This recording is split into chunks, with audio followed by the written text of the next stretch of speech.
আসসালামু আলাইকুম প্রিয় দর্শক, নূর বিডি নিউজ চ্যানেলের পক্ষ থেকে আপনাদের সবাইকে স্বাগতম। দর্শক, আজ অনলাইন পোর্টালে প্রথম আলো একটি খবর, পর্যটক নিয়ন্ত্রণী কমিটি সেন্ট মার্টিনে যেতে নিবন্ধন সহ যা করতে হবে পর্যটকদের।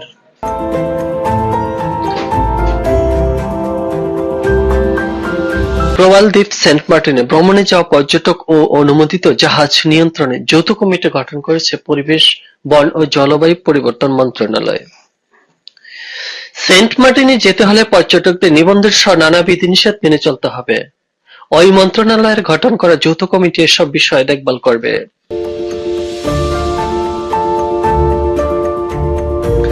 গতকাল মঙ্গলবার মন্ত্রণালয়ের জ্যেষ্ঠ সহকারী সচিব সাবরিনা রহমান স্বাক্ষরিত এক আদেশে ওই কমিটি গঠন করা হয়। কমিটির আহ্বায়ক করা হয়েছে কক্সবাজার সদর ও টেকনাফ উপজেলা নির্বাহী কর্মকর্তাকে। পরিবেশ অধিদপ্তরের কক্সবাজার কার্যালয়ের উপপরিচালককে করা হয়েছে সদস্য সচিব। সদস্য হিসেবে থাকবেন বেসামরিক বিমান পরিবহন ও পর্যটন মন্ত্রণালয়, বাংলাদেশ ট্যুরিজম বোর্ডের কক্সবাজার প্রতিনিধি, বাংলাদেশ অভ্যন্তরীণ নৌ পরিবহন কর্তৃপক্ষের কক্সবাজারের প্রতিনিধি, বাংলাদেশ কোস্ট গার্ডের কক্সবাজার প্রতিনিধি ও ট্যুরিস্ট পুলিশের কক্সবাজারের প্রতিনিধি।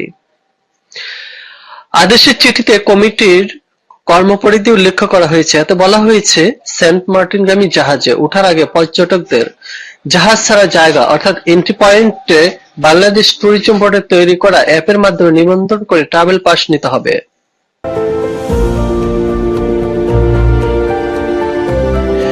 ট্রাভেল পাসধারী পর্যটকদের অনুমোদিত জাহাজে ভ্রমণ নিশ্চিত করবে কমিটি। পর্যটক ও অনুমোদিত জাহাজে নিষিদ্ধ ঘোষিত পলিথিন ব্যাগ ও একবার ব্যবহারযোগ্য প্লাস্টিকের পণ্য পরিবহন নিষিদ্ধ করা হয়েছে। এ বিষয়ে কমিটি কঠোর থাকবে। পর্যটকেরা সেন্ট মার্টিন দ্বীপে পৌঁছানোর পর কোন হোটেলে থাকবেন তা লিপিবদ্ধ করার পাশাপাশি রেজিস্টারে সংরক্ষণ করা হবে। জাহাজ ছাড়ার স্থানে ও সেন্ট মার্টিনের প্রবেশের স্থানে পর্যটকদের জন্য করণীয় ও বর্জনীয় বিষয় বিলবোর্ডে স্থাপন করতে হবে। পরিবেশ অধিদপ্তরের কক্সবাজার কার্যালয় সার্বিক বিষয় ও যোগাযোগ সমন্বয় করবে। কাজের সুবিধার্থে কমিটি প্রয়োজনে সদস্য বাড়াতে পারবে।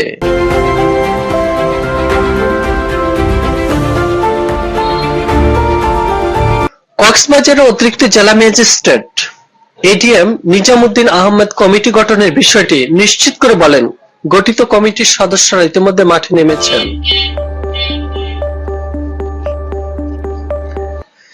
জানতে চাইলে টেকনাফের ইউএনওর অতিরিক্ত দায়িত্ব থাকা সহকারী কমিশনার ও কমিটির আহ্বায়ক আরিফুল্লাহ নিজামী প্রথম আলোকে বলেন, আদেশের কপিটি আজ বুধবার পেয়েছেন। ঊর্ধ্বতন কর্তৃপক্ষের পরামর্শ কমিটির অন্য ব্যক্তিদের সঙ্গে বৈঠকের পর সিদ্ধান্ত নেওয়া হবে কখন থেকে টেকনাফ সেন্ট মার্টিন নৌপথে পর্যটকবাহী জাহাজ চালু করা হবে।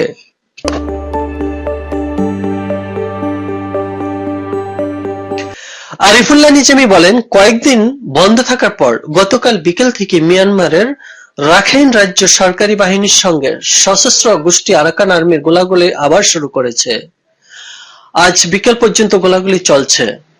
নাফ নদী দুই দেশের সীমানা ভাগ করেছে। নদীর পূর্ব পাশে রাখাইন রাজ্য আর পশ্চিমে টেকনাফ।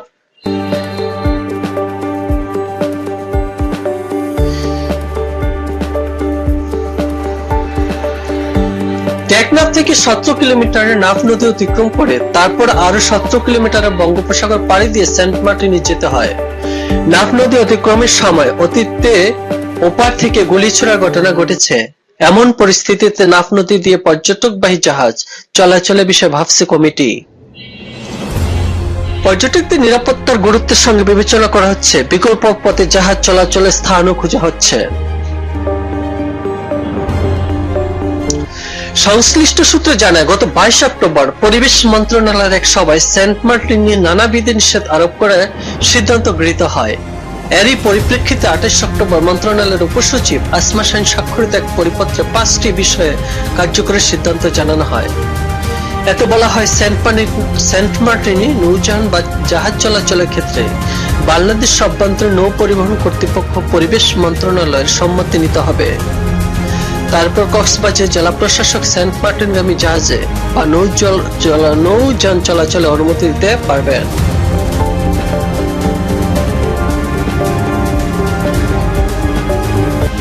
পরিপত্রে আরো বলা হয়, নভেম্বর মাসে দ্বীপ পর্যটক গেলেও দিনে ফিরে আসবেন, রাত যাপন করতে পারবেন না। ডিসেম্বর ও জানুয়ারি মাসে পর্যটকেরা সেন্ট মার্টিনে গিয়ে রাত যাপন করতে পারবেন, কিন্তু পর্যটকের সংখ্যা প্রতিদিন গড়ে 2000 বেশি হবে না। তাছাড়া দ্বীপে রাতের বেলা আলো জ্বালানো যাবে না, শব্দ দূষণ সৃষ্টি ও বারবিকিউ পার্টি করা যাবে না।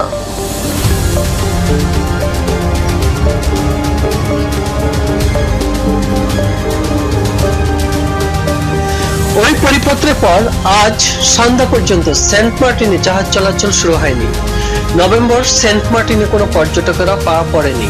সরকারি এই সিদ্ধান্তের পক্ষে বিপক্ষে দ্বিধাবিভক্ত পর্যটন খাতের বিনিয়োগকারীরা।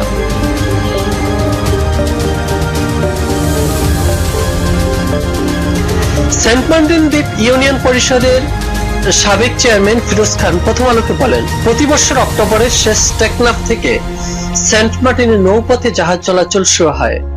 গত বছর রাখাইন রাজ্যের গোলাগুলির কারণে নাফ নদী দিয়ে জাহাজ চলাচলের সমস্যা দেখা দেয়। তখন কয়েকটি নৌযানে উপর থেকে গুলি ছোড়া হয়। কক্সবাজার শহর ও মেরিন ড্রাইভের ইনানি জেটি দিয়ে কয়েক মাস জাহাজ চলাচল করে, কিন্তু এবার নভেম্বর মাসের শেষ দিকেও জাহাজ চলাচল শুরু না হওয়ায় হতাশা দ্বীপের বাসিন্দারা।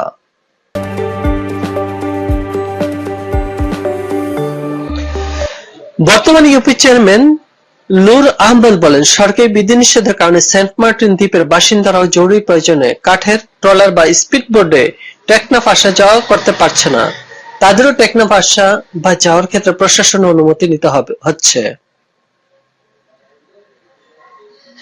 প্রিয় দর্শক, এই ছিল আজকের আলোচনা। সবাই ভালো থাকুন, সুস্থ থাকুন। আল্লাহ হাফিজ।